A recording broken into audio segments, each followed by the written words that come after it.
আজকের এই কমপ্লেন প্রতিদিনই কমপ্লেন খেয়ে যায় ছেলে। এই কমপ্লেন খেয়ে যাচ্ছে। এই যে কমপ্লেন গুলে দিলাম, কমপ্লেন খেয়ে যাচ্ছে। আর এই ঘি মাখানো রুটি, একটু আখের গুড় আর এই বাঁধাকপির তরকারি, এই টিফিন নিয়ে যাচ্ছে। আর ভাতের সময় ভাত খেতে আসবে।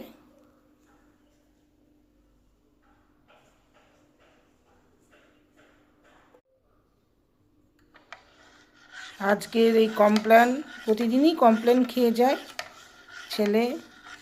এই কমপ্লেন খেয়ে যাচ্ছে। এই যে কমপ্লেন গুলে দিলাম, কমপ্লেন খেয়ে যাচ্ছে। আর এই ঘি মাখানো রুটি, একটু আখের গুড় আর এই বাঁধাকপির তরকারি, এই টিফিন নিয়ে যাচ্ছে। আর ভাতের সময় ভাত খেতে আসবে।